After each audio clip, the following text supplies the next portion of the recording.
Well, welcome everybody to this seminar in the Department of Civil and Environmental Engineering.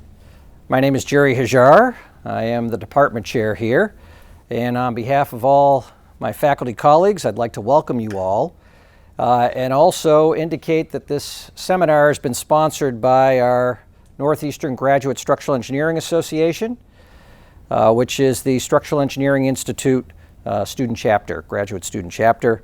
Several of the officers and members are here today, and thanks to them for all the organization that they helped with. We are here today for a special seminar, and as is apparent, I wanted to mention it is being videotaped, and I will explain why. Our guest speaker today, Glenn Bell, is the incoming president for the Structural Engineering Institute, starting on October 1st, 2019. And he spent the day today at Northeastern speaking to myself, Professor Myers, and young professional, Rose McClure, where we discussed the future of civil engineering profession and civil engineering education. And Glenn is going to be giving his thoughts on our future vision for structural engineering at this seminar. And then this is all going to be put together in a videotape by the Structural Engineering Institute, where Glenn will be presenting his thoughts on the future in consort with those that we had interviews with today. And that is going to be going out live on the website to the world and perhaps through other venues. And so thanks to those of you who sat in the front row. So with that, I would like to introduce Glenn Bell.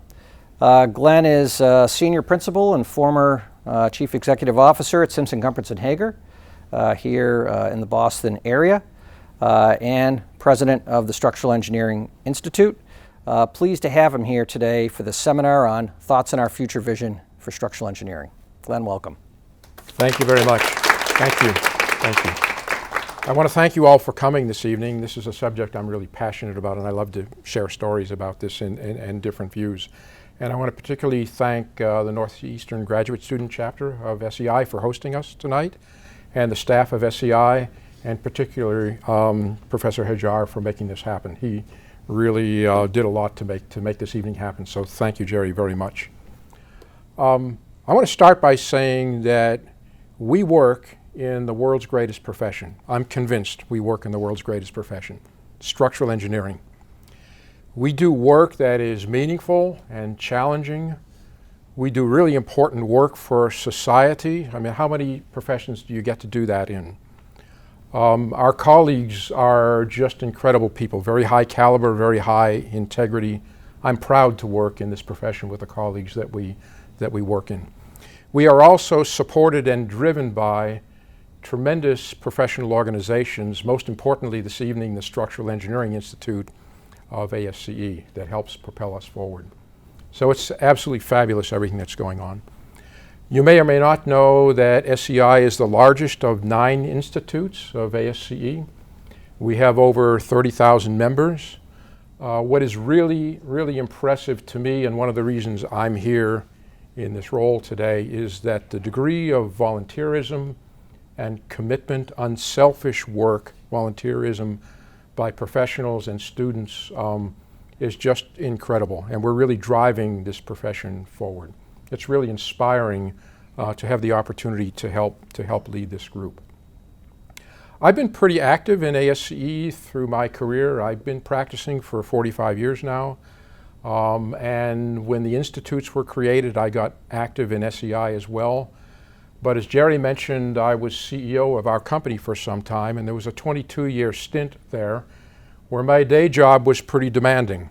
And I didn't have the opportunity to give to SEI and the profession as much as I wanted to.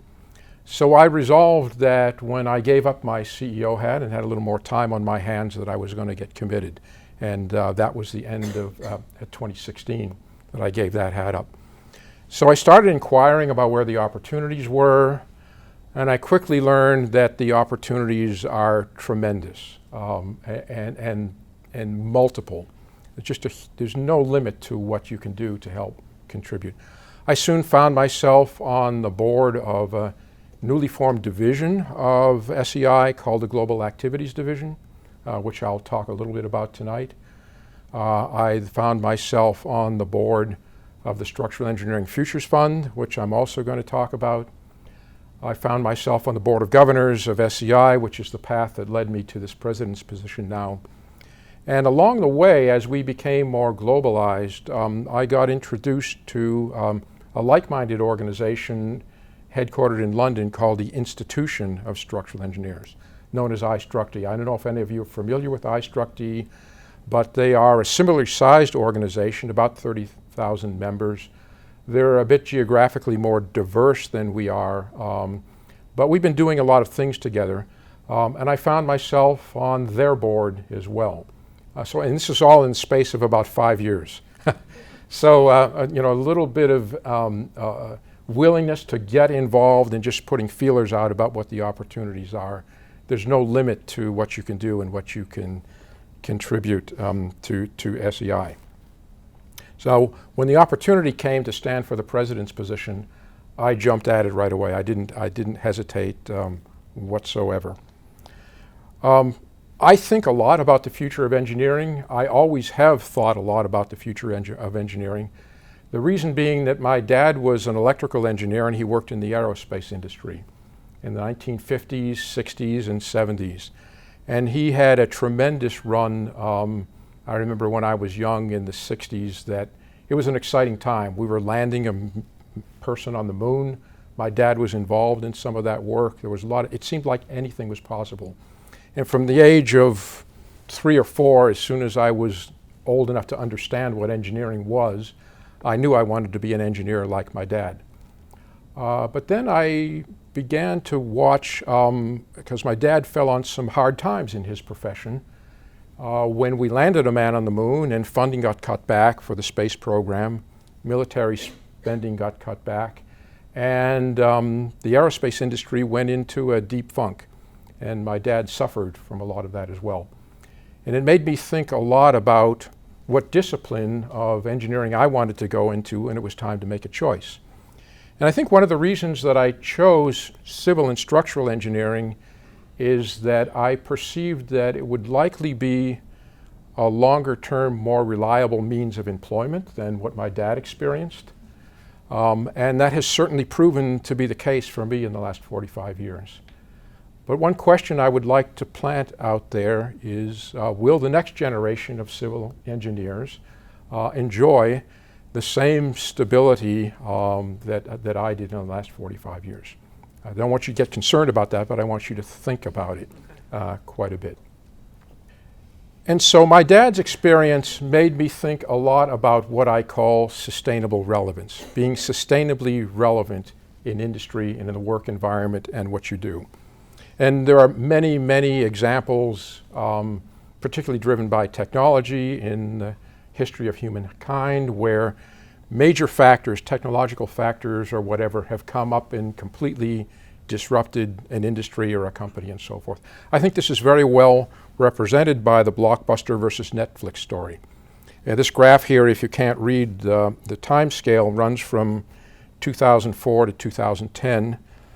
The blue line was Blockbuster, which in the mid to beginning of the late 2000s was a blockbuster of a company. They were doing $6 billion in revenue, mostly just renting videotapes and DVDs. They were on a great roll. And you can see the curve. What happened?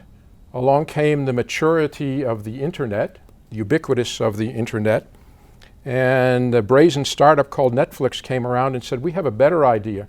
You don't have to drive to the store to rent these tapes and these DVDs. We'll stream it online for you. And in space of 2 years, Blockbuster went from industry leader to bankruptcy. This is the kind of story of sustainable relevance that we need to be concerned about.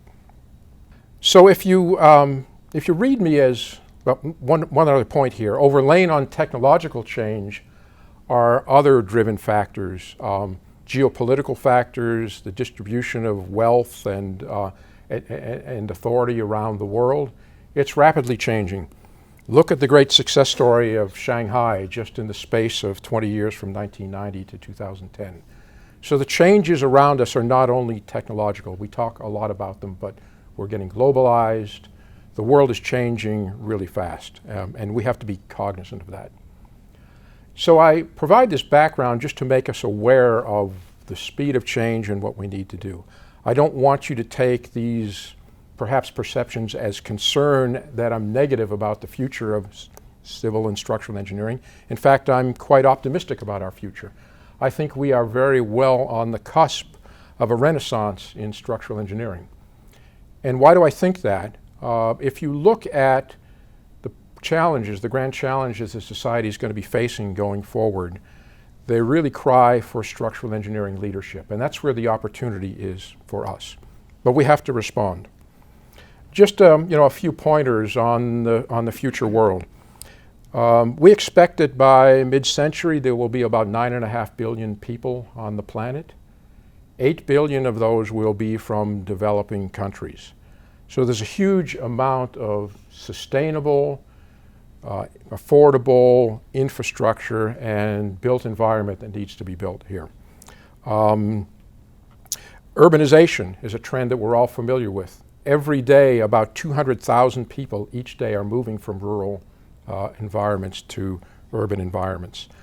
So there's a tremendous opportunity for us in civil and structural engineering to make a difference. Poverty and hunger. About half the world lives on less than $2.50 a day. And the gap between the very wealthy and the very poor is widening every day. Some people think that we in the more privileged developed nations are responsible for this problem. And while that's perhaps controversial, I'm certain it's controversial, I think we would all agree that we have an opportunity, if not an obligation, to help with this problem. Health and pollution. The estimates are about 40% of all of the greenhouse gas emissions produced by humans are due to the work that we do, the built environment, the design, construction, and operation of the built environment. 40%. That's a big issue. That's a big burden for us.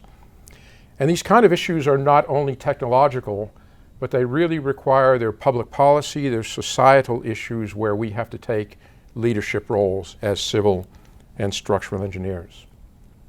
Scarce resources. I think we well recognize that we in the United States are consuming our share of the Earth's natural resources at an unsustainable rate. And if the developing world adopts our rate of consumption, we could quickly bankrupt our planet of these critical resources. So moving forward, we have to have a much more resource responsible approach to the design, operation of the built environment. That's our responsibility to take charge. We have control over this. Climate change is well recognized right now. The human-induced components of that. Sea level is rising. The frequency of storms, the severity of storms is increasing all of the time. These are other areas where we can just not provide technical solutions, but provide leadership in setting public policy.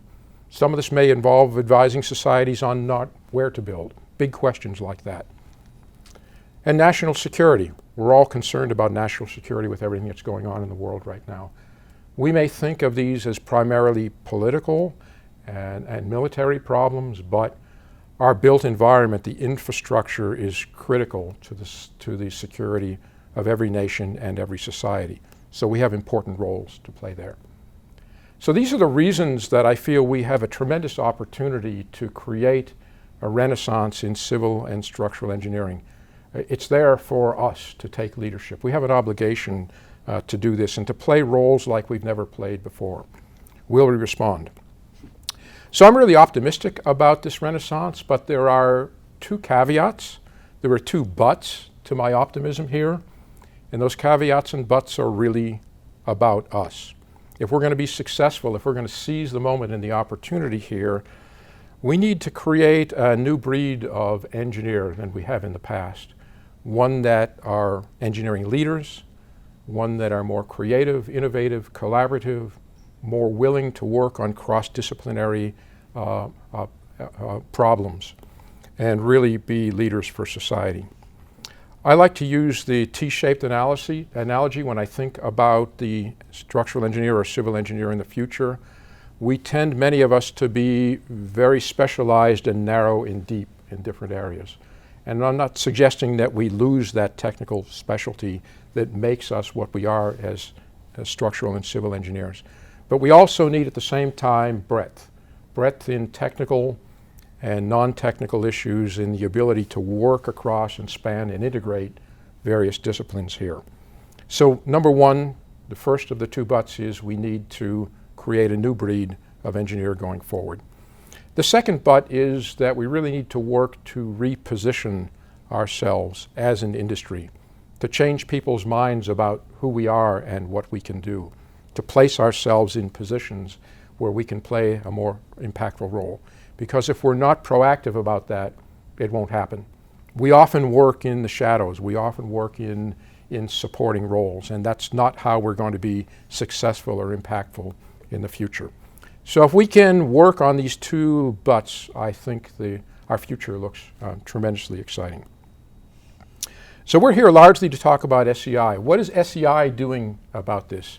A lot of what I'm talking about here in this vision is not only my own, it's shared with our colleagues in SEI and the whole organization, particularly the Board of Governors.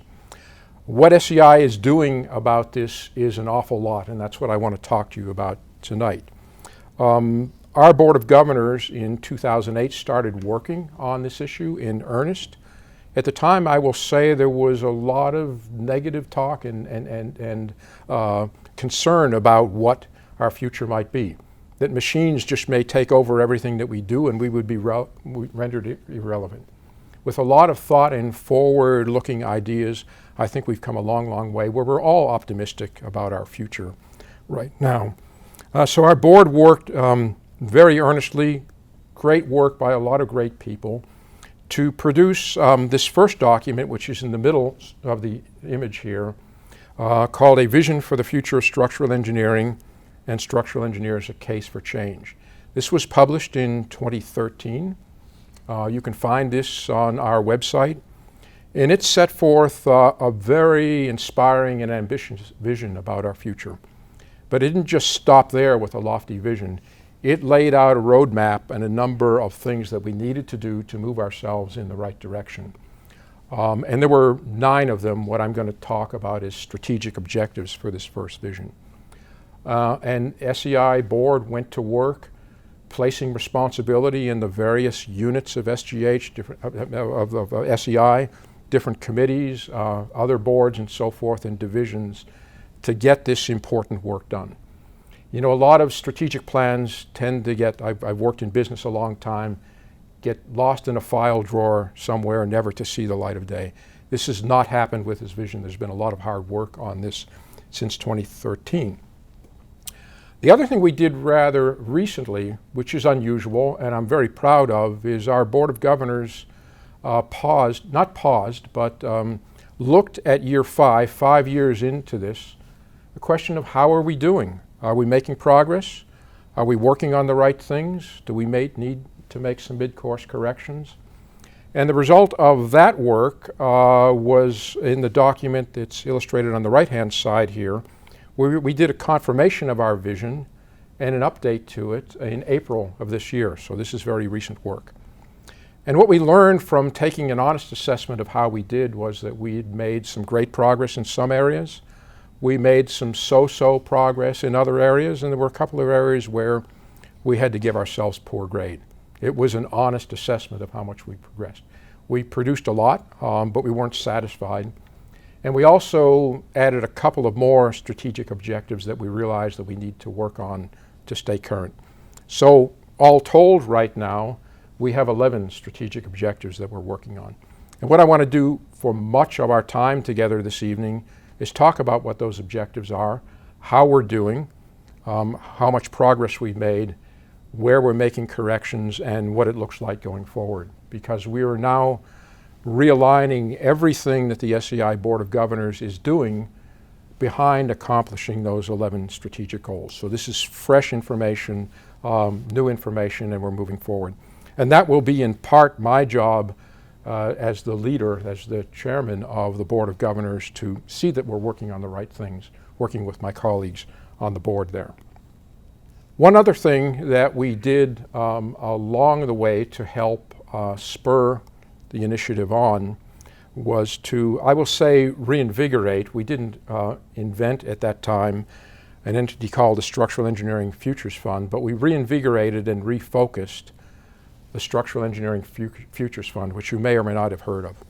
The idea behind the Futures Fund is this: we are trying to do an enormous amount of work to redirect and focus a very large industry with associated industries. That's not a trivial task. It's going to take a lot of work by a lot of people. I've spoken already to the tremendous amount of volunteerism in SEI, but we need more of that volunteerism. But it's not enough to have only volunteer time. We need financial resources. It costs some money to get this sort of stuff done.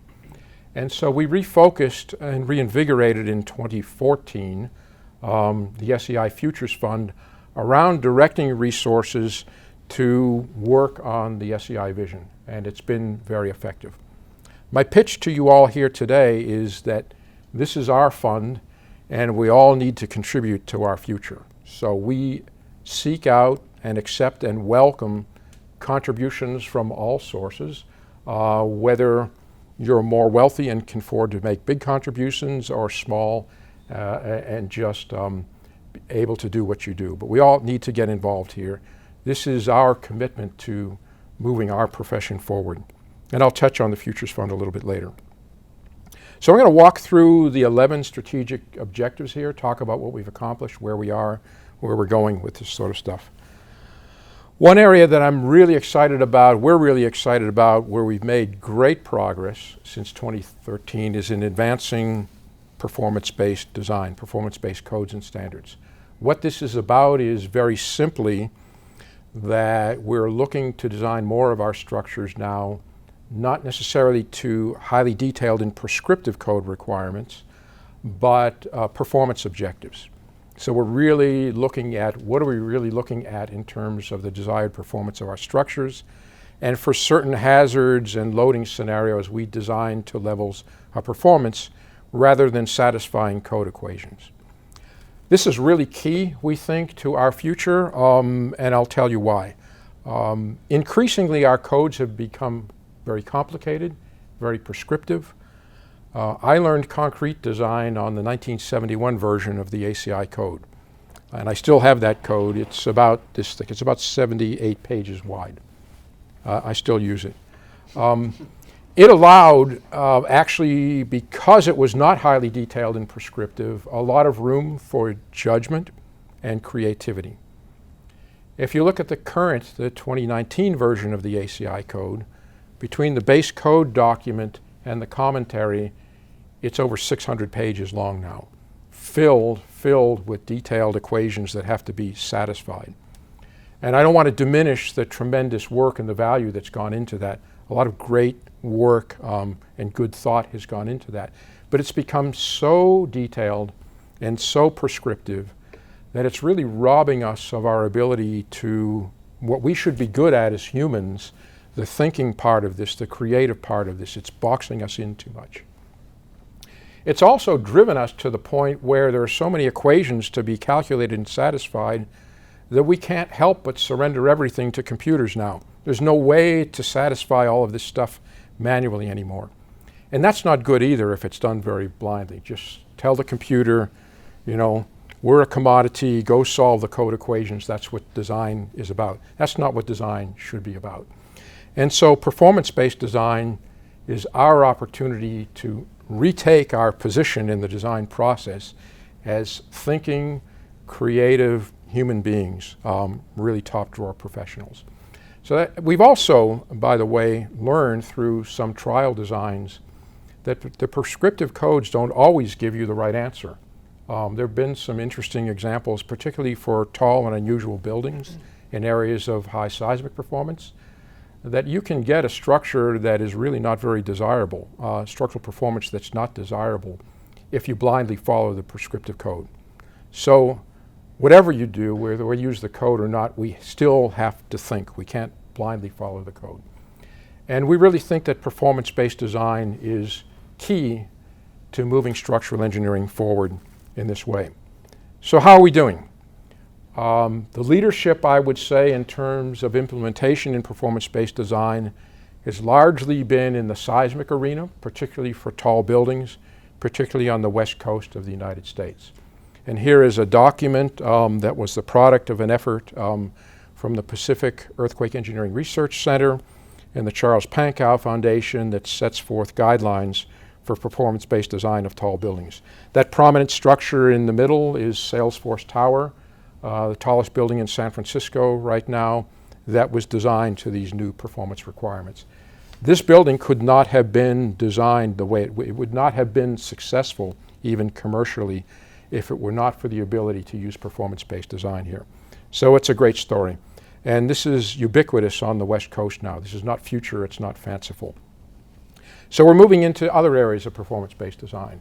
We just published, and this was an effort of SEI, ASCE, and again the Pankow Foundation, to have a pre-standard for performance-based wind design. This is brand new, just published earlier this year. And although it's a pre-standard, I know of at least 2 engineering companies now that are using this in their guidelines to create alternative designs to prescriptive methods for codes. So this is moving forward as well. The third area where we made a lot of progress is in performance-based structural fire engineering. And there is now an appendix in the latest version of ASCE 716, where you can, by an alternative method, do fire engineering, which can be quite prescriptive and quite confining by performance-based design right now. So this is not to say that performance-based design is going to replace everything.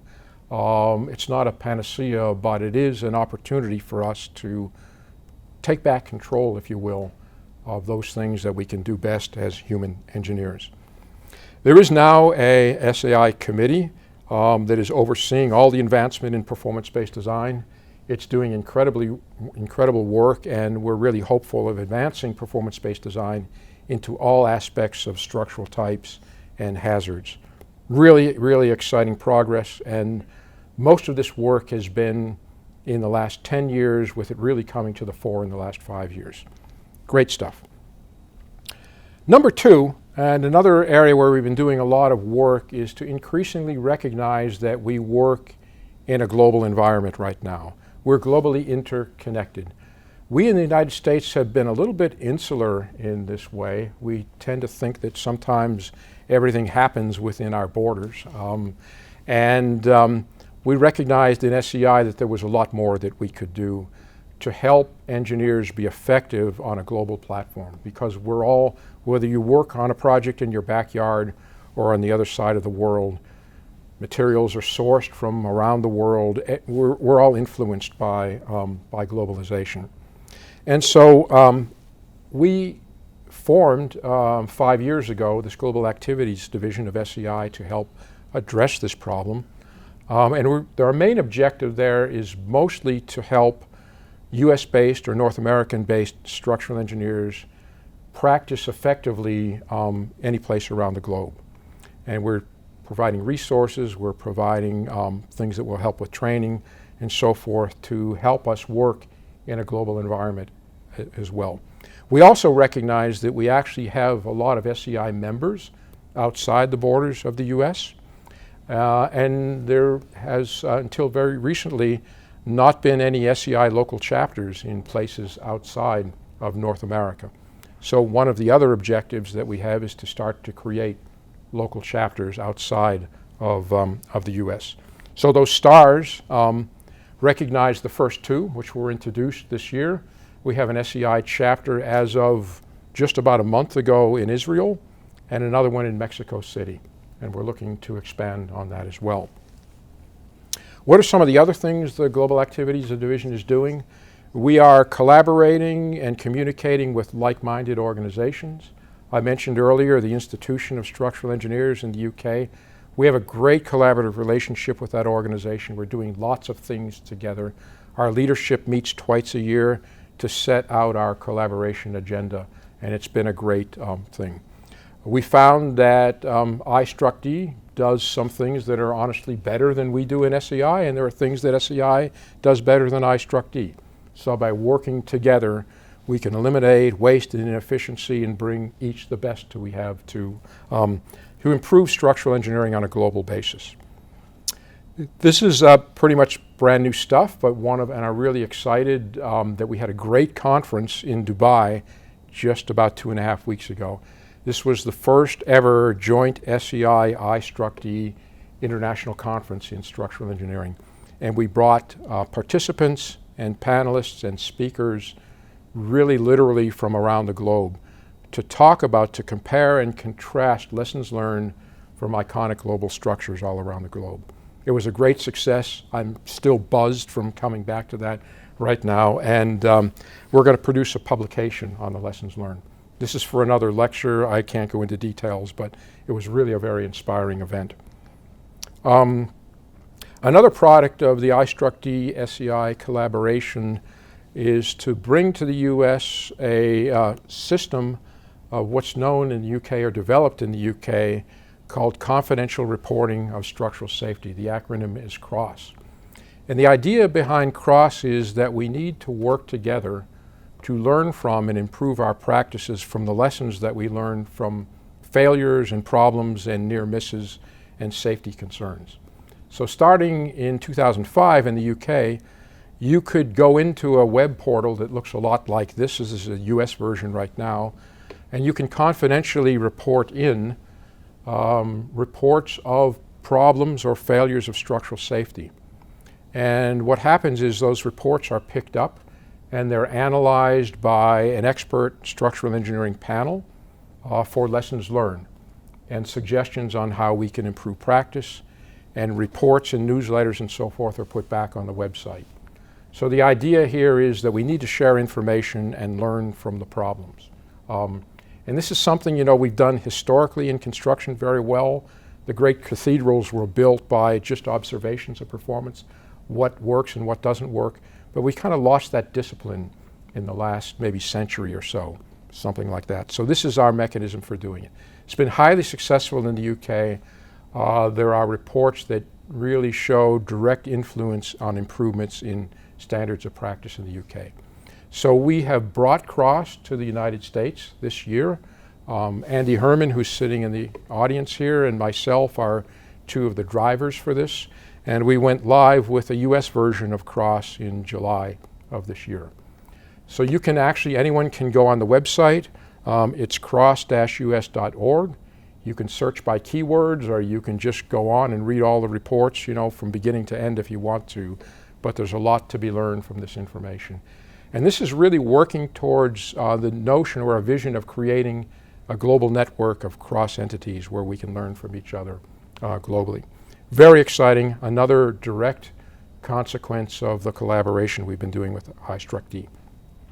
One other accomplishment of the GAD, the Global Activities Division, that I want to mention here, and I could go on, but I have to get on to the other disciplines, the other objectives, but we recognize that particularly for engineers who work on shore here, who don't have familiarity with what it's like to work in different places in the world, there are changes, there are differences. You have to be aware of cultural changes, changes in business practice, legal changes, issues with licensure and contracts and so forth.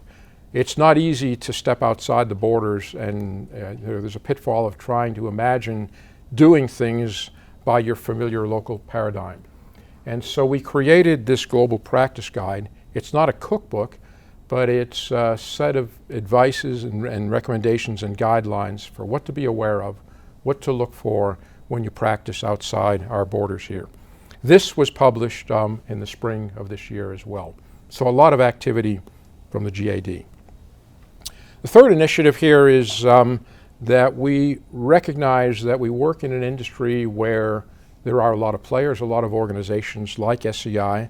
We don't work in isolation. We don't want to work in isolation. And a lot of us need to work together to move this industry in the right direction. So we need to collaborate with other interested parties, other key stakeholders. And we've made a lot of progress there as well. The top of this image here shows an ellipse with 3 organizations. You see the logo of SEI. You also see the logo of the NCSEA, the National Council of Structural Engineers Association, and the logo of CASE, the Council of American Structural Engineers, which is part of ACEC. These are the 3 major professional organizations in the United States that deal with structural engineering. We have slightly different missions, we have very different backgrounds, and as our organizations have kind of grown, for a long time we didn't really cooperate or talk to each other, and that really didn't make sense. We sometimes even got into little turf wars where we were competing. Along the way, we did something that I think was very smart in hindsight, was that we decided to publish Structure magazine jointly. So there was something that we could pick off as a collaborative thing, and it worked very well.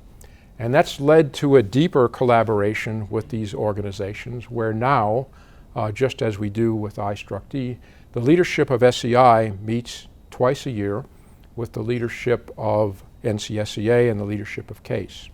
And one of the really exciting developments about this is that we got together just in the last year and a half, and agreed on and published a joint vision for the future of structural engineering. So here are the 3 primary organizations publishing a joint vision, and we've taken our strategic objectives and blended them with some of the other 2 organizations.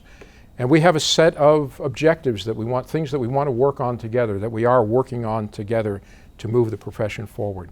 So this is great because we're bringing in even more resources, more influence, and I think it's a tremendous accomplishment. This again was consummated just this year. I hope you get a sense of the degree of activity that's going on right now. Another area that is an important strategic objective is to promote the structural engineer as a leader and innovator. This was one of the areas where we weren't as satisfied with our progress as we wanted to be.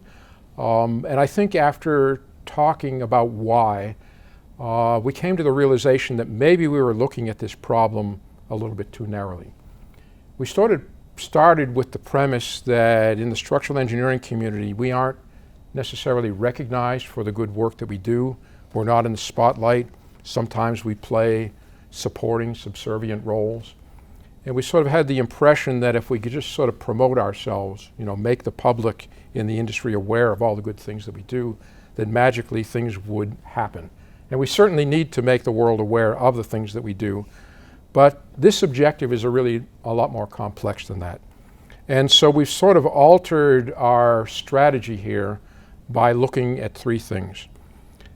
It's not only promoting ourselves, we have to prepare ourselves. If we're going to step into these larger leadership roles where we are doing more creative work, more collaborative work, more innovation and so forth, we have to prepare ourselves as professionals to play that role. It's not enough to say we want to do this and expect to step into those positions. And that has a lot to do with what we're talking about in reform of engineering education, not only at university level but beyond. We just can't say we're going to do it. We have to prepare ourselves, and that's going to take some time. We also have to position ourselves as an industry. I talked about this a little bit earlier. This is proactive. We have to seek out where the opportunities are for us to play leadership roles and position ourselves in society. So we've completely redirected this particular objective, and it's so important to us on the SEI Board of Governors that we kicked it up to an SEI group called the SEI Leadership Council. What the SEI Leadership Council is a cadre of all of the past presidents of SEI. So this is a really high-powered group, very experienced group, and we said to them, we'd like you to take this on. This is important. So we have some tremendous experience and brain power working on this problem. And this is only in the last month or 2 that we've moved in this direction. Number 5 is to reform structural engineering education, to bring about the development, and this particular one is focused on university level. It's a tough problem. We have people in industry and people in academia on committees and different work working together on this, but just changing industry is daunting enough, but when you couple that with how academia works and appreciate, each one has to understand where the other's coming from here. It has to be a true collaborative relationship.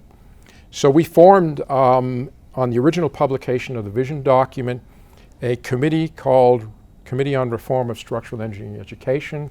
The acronym is CROSS-E, not to be confused with CROSS. And this group has been working on grappling some really big problems. It's not easy work.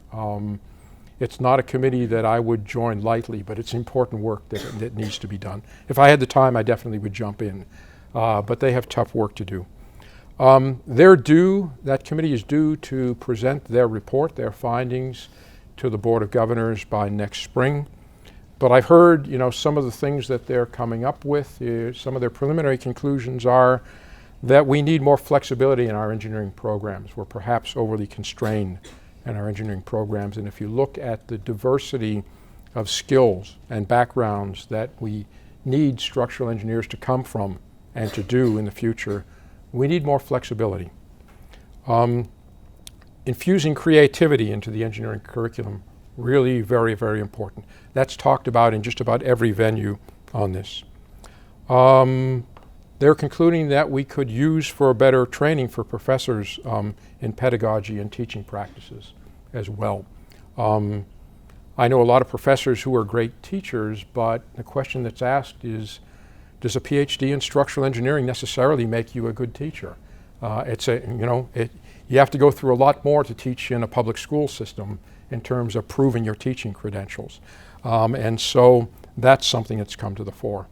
And then in the interest of sort of understanding, bringing the practice side into a university environment, they're exploring very deeply the role of adjunct professors in this as well. So that committee is doing some very good work. They have a tough job. Another parallel effort that's going on, and this is on the ASCE plane, not the SEI plane, there is a group called the ASCE Department Heads Coordinating Council. It's the Civil Engineering Coordinating Council. All the department heads get together. We are privileged to have the leader of that group, Professor Hajar, here working on this, and I know the work that he's putting into it, the great work in trying to really get all of the civil engineering department heads on the same page to move us forward. And it's great work, Jerry. Last year, Jerry organized with his group a civil engineering education summit. It was great work done there in May of 2019. So we're pushing forward on this agenda as well. A couple of other areas that are somewhat related are enhancing the professional development of practicing engineers. This is largely what happens focused after the university environment. And if you think about the amount of change that we're expecting in the world and in our work in the future, and think about the amount of time that one spends in the profession after university, it could be 40, 50 years where we know we're going to have to constantly learn and adapt and so forth. So this becomes really important. How do we continue to prepare ourselves and stay nimble and address change? We have a committee on continuing education that's working hard on this. And similarly, to improve the mentoring of young engineers. And that really is about the role of on-the-job activities in a working environment as a learning experience. The work that we've done to date on that is really interesting. Most of it, and I'll touch on this a little bit later, is about reaching out mostly to young professionals about their views on what good mentoring is and isn't. And because that's, we have to go to the source, what works and what doesn't. To be honest, we're kind of experimenting with this. And some of the formal programs that have been tried haven't necessarily gotten the best grades. So we're trying to find out what the right answer is for this. On some level, it seems like the most informal but very personal and committed relationships are the key answer. And just laying structure on top of that and expecting that that's going to work hasn't been working particularly well. So this is a tough one too. Recognizing, as I mentioned earlier, that we need to work in a much more multidisciplinary, interdisciplinary fashion, we resolved to hold regular multidisciplinary workshops of technical matters to broad interest of structural engineers. So we held our first interdisciplinary conference at Structures Congress last year in 2018. That was focused on the resilience of structures and infrastructure systems. It was highly successful, and next year at Structures Congress 2020, we plan to hold the second summit, and that will be focused on AI, data science, and its role in structural engineering. I think you can appreciate that both of these are really relevant and important and multidisciplinary topics. So if we're going to be successful in pursuing these types of objectives, we have to cut across disciplines, and that's what this is about. Advocating for structural engineering licensure. There is a strong contingent in our industry that has the feeling that we really need to raise the bar on our educational and training requirements, our qualifications for licensure in structural engineering. Many of you are probably familiar with the fact that, well, first of all, licensure is up to each of the individual states as to how it works. That's a real headache for us here, but that's what that's just the way it is. And most states are professional engineer or civil engineering states in some measure. There are about 10 states right now, largely on the West Coast, but not exclusively on the West Coast, where they have a specialty structural engineering licensure that is a significant qualification above in terms of the exam and the qualifications. And SEI is really interested, and other organizations are, in trying to proliferate the structural engineering standard across the United States. It's been tough. We have to convince another 40 states and some territories of the US to go in this direction, and it's a slow slog. But here we have created a collaborative organization of interested people, interested organization called the Structural Engineering Licensure Coalition. It is comprised of SEI, and I've mentioned NCSEA and CASE, but also another entity called the Structural Engineering Certification Board. So we're unified, we're bringing this power to lobby and bear and try to proliferate structural engineering licensure across the country. So those 9 that I just mentioned were the original 9 of the vision, and the last 2 that I'm going to present here are new ones that we added just this year. The first one, and you sort of look at this and say, duh, it should have been there from the beginning, but we missed it. But is to encourage resiliency and sustainability in all of our structures. One of the reasons that I think this is there this time is I have noticed, and maybe you have, that even in the last year or 2, these issues have risen to the very top of our agenda. They're coming on like storms right now. And they're urgent, particularly the sustainability initiative. It's an urgent issue. These are related issues because, part of our carbon problem is changing our hazards, and then we have to react to that by having more resilient structures. So they're sort of related in that way. But we need to work on this problem from both ends of the spectrum, if you will. So here are some of the things that are going on right now already. One of the very big ones is called SE 2050, or the Structural Engineers 2050 Challenge. This is a challenge laid down by the Carbon Leadership Forum, and their objective is to say that by the year 2050, we should be designing structures that have 0 net embodied carbon. 2050. That's a pretty bold goal. And when I first heard about this, I thought, this is pretty fanciful. What are we going to do? Reject concrete and steel and only build wood buildings? How do we do that? As we've dug into it, there actually are a lot of strategies, and it's not as fanciful and crazy as you might think. But you need to study this and why. So our SEI 2050, our SEI Sustainability Committee is working with the SE 2050 Challenge to persuade structural engineering companies and SEI to embrace this challenge and to move it forward. And they're doing a great job and having good progress. I would encourage you to go on their website, the SE 2050. It's a real initiative, and you're going to hear more about it.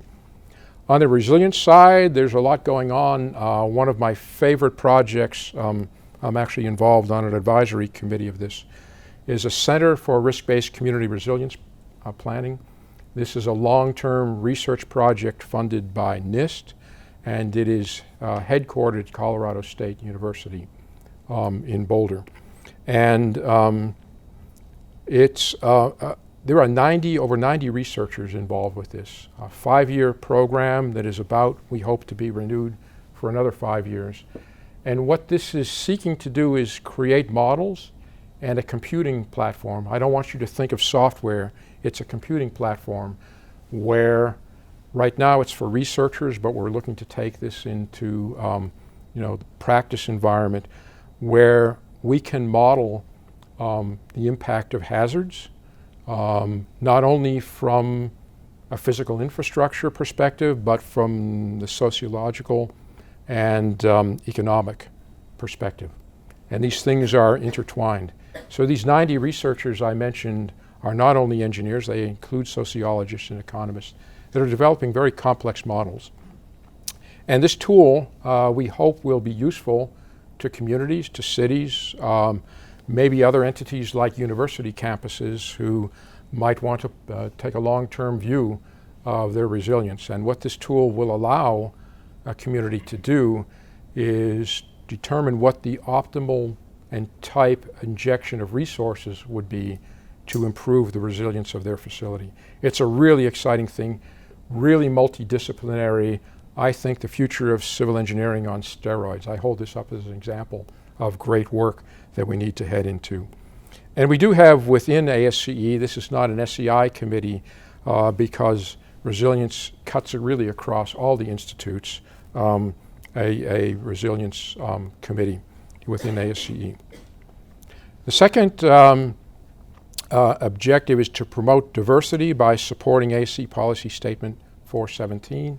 If you're not familiar with ASCE Policy Statement 417, here it is, and I won't read all the language, but in essence it is encouraging, driving towards equitable opportunity for all people in civil engineering. It's a great goal.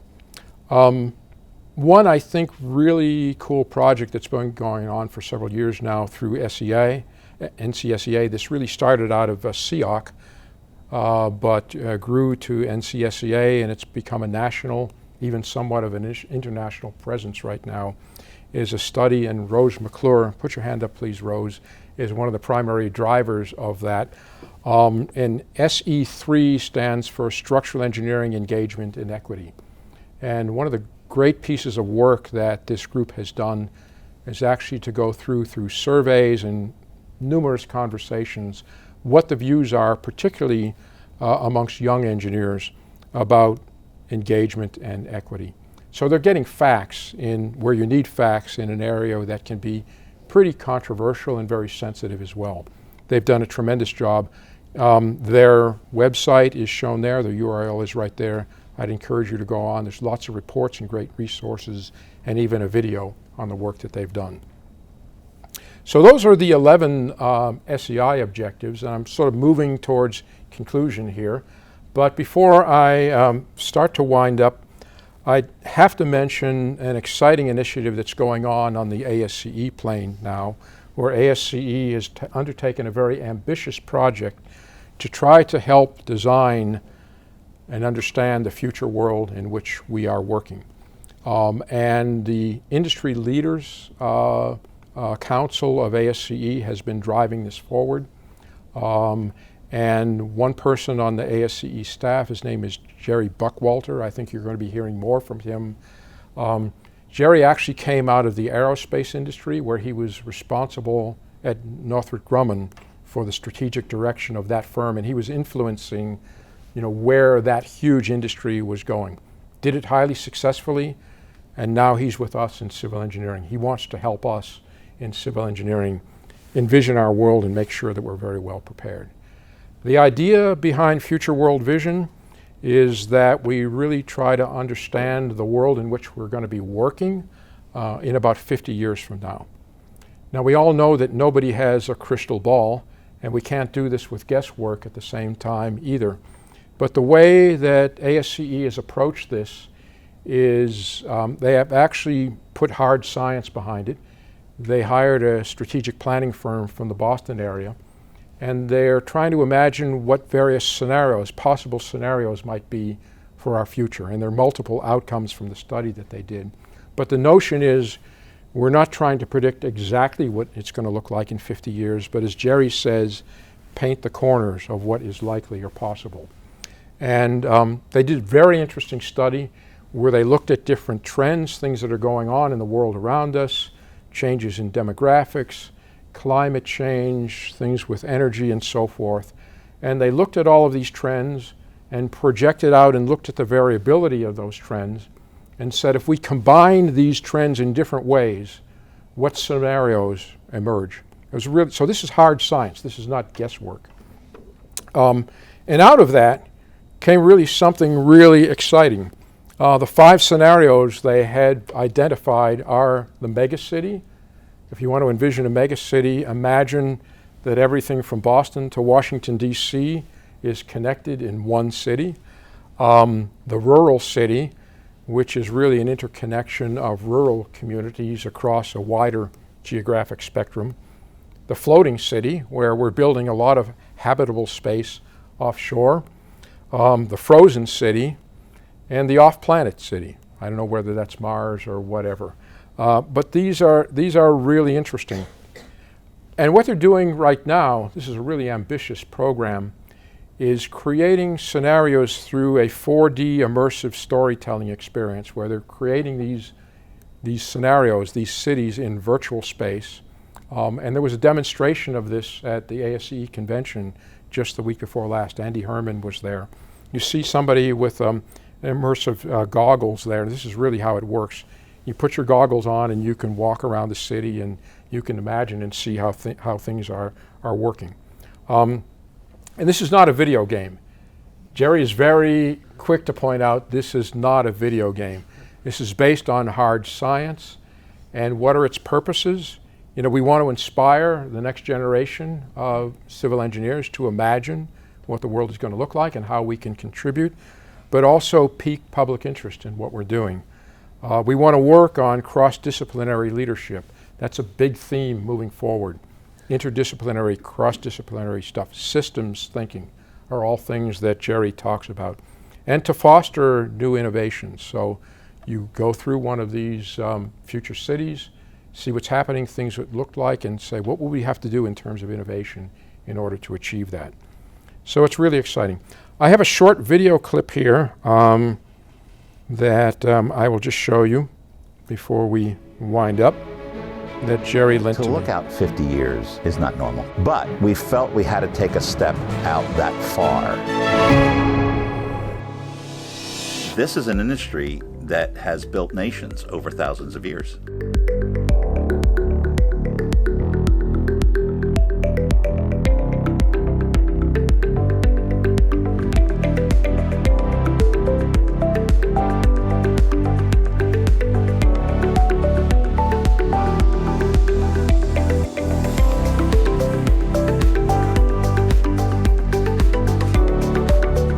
Master plan of today will be a kind of DJ constantly tuning to make the optimum atmosphere for the people in that city.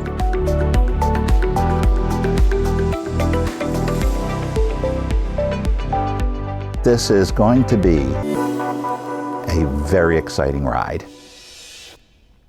So at this stage, the floating city has been created and they're working on the other 4.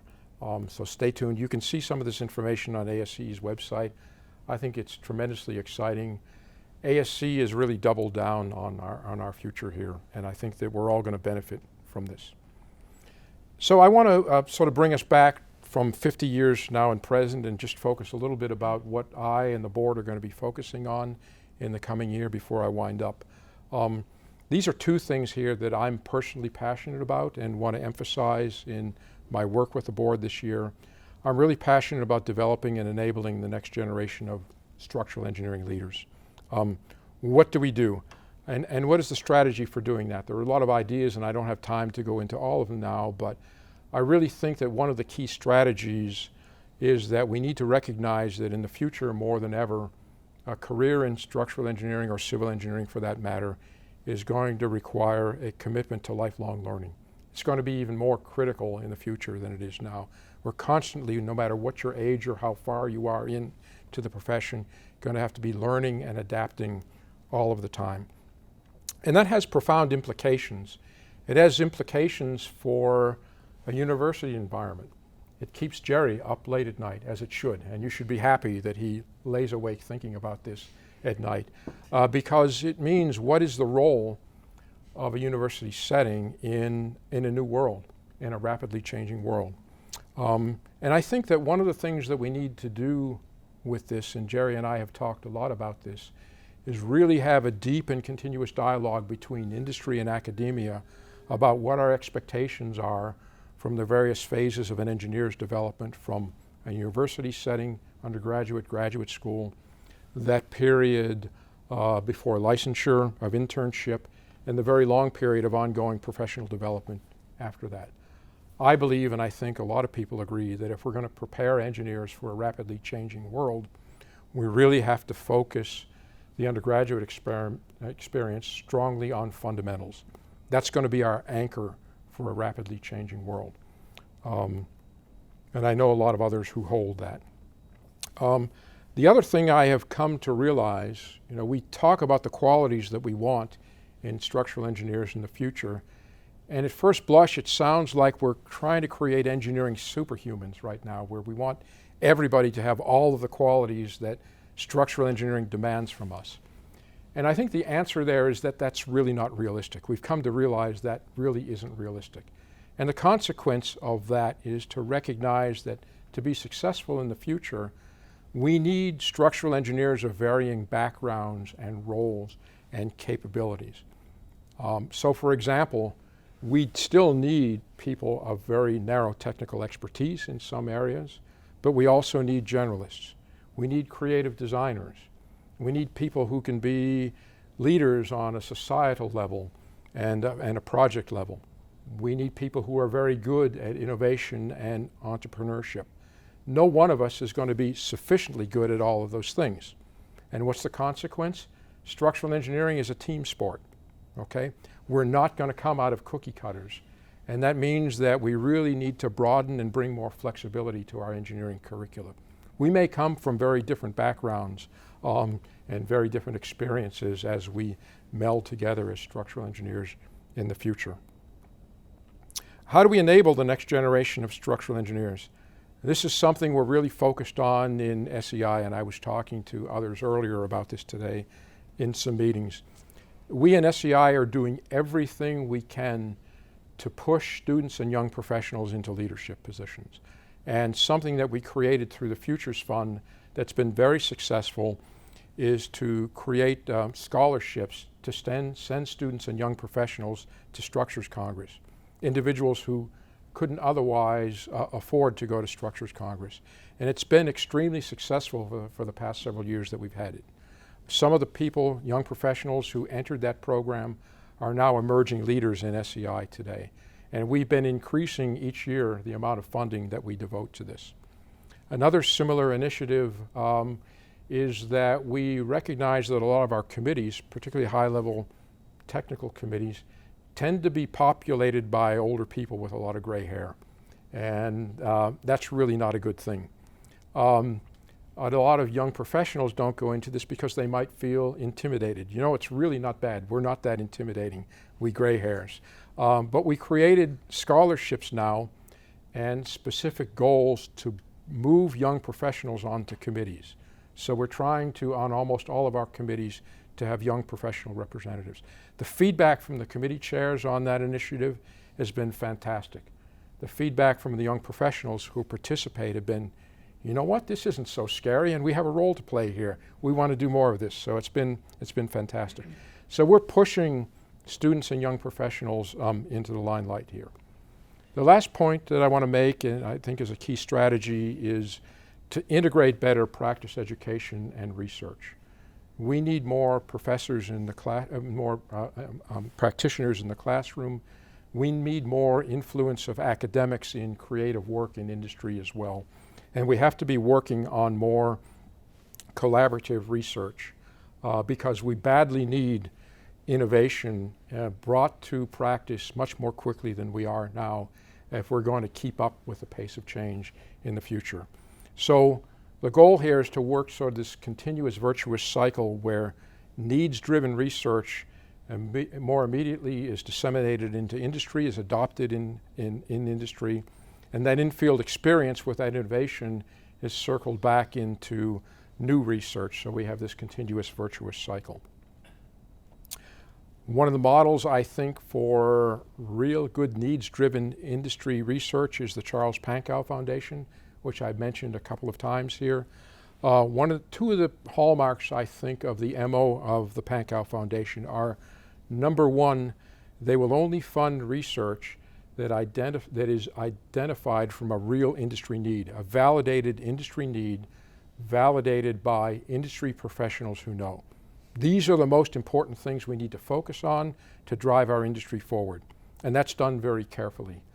And the other thing is that every product from the Pankow's research work, the stuff that they fund, must be immediately implementable into practice. This is not theoretical stuff that leads to another research project. I'm not denigrating that. I'm a big fan of pure research as well, but we need a lot more on the practical side also, and we need a balance here. So I really hope to see a proliferation of the Pankow model. So just in closing thoughts, I hope you appreciate the tremendous amount of work that's going on in SEI right now. A lot of the examples that I've shown to you are active now, have come to fruition just in the last year or two. I've never seen so much activity in SEI in my career with SEI. It's really a very exciting time. So my pitch to you is we need more volunteer help. We need you to get involved. Please join committees, come to Structures Congress, go out and write papers, get active in your local group here, mentor other engineers. This is really important. And please contribute to the SEI Futures Fund. We need this to propel ourselves forward. So with that, I want to thank again Northeastern, your graduate student chapter here. Jerry, fantastic job in making tonight possible. The SEI staff, Suzanne is represented here. A lot of good work went into making tonight possible. So thank you very much. And if we have time, we'll take a few questions. Yeah. Do we have questions? If you have questions, we ask you to go up to the mic there. So yeah, thank you very much. That was great. A lot of interesting stuff, interesting ideas, and pretty encouraging. One thing I was wondering about, you had some sort of a statement from the three structural engineering groups, and talking about that structural engineers, right, need to articulate a vision that's understood, embraced, and admired by the public. Yep. And so then I was kind of thinking about what about how do you see the profession going forward, making sure that we're also informed by the public? So if we're going to be leaders, sure, we can lead, but should the public not be informed of where it is that we're leading? And it seems to me one of the most appealing parts about being a civil engineer is that we're civil servants. Right. So how do you see that? How do we engage with the public and listen to them? Kind of thing? That's a really great question, thanks. It really comes down to the collaboration and the communication piece, and we have to reach out to organizations that represent the public and communicate with the public, and that goes beyond the engineering organizations. So that's part of our objective as well. So we need to communicate out to the public for some of the reasons, but we also have to get feedback back again. And I'll point to in this example, the community resilience planning project I worked on, where I talked about rather, where we're bringing economists and sociologists into the picture, and they're all reaching out as well. And we need a lot more of this multidisciplinary research. I've been involved with that project for 5 years now, and it really has been an incredible experience to watch engineers and economists and sociologists try to work together. And we were 2 years into the program, I think, before we even had a common language where we knew how to speak to each other, because resilience, the simple word resilience, meant very different things to all three. The interesting part of it to me, and sort of as an observer, and this is really an aside, is I think the engineers had more in common with the economists than the economists had with the sociologists, because they're both quantitative, right? There's a lot of rational thinking in all of that. And it's really been fun to work with the sociologists who are out there looking at the social impact of a disaster. Some of it is just heartbreaking, you know, what goes on, but what happens to a community when there's a disaster. And the real awakening for me in this project was I would always think about resilience or a resilient type of community in terms of the physical infrastructure. And what I came to realize, and this has impacted my view of our role here, is that the health of a community is really about the people. It's not about the infrastructure. The infrastructure serves the society. And it's caused me to think about the problem and our role in a completely different way. So we need to do more of that type of stuff. It's a great question. Thank you. Thanks. Thank you so much for coming this evening. Really enjoyed it. Great.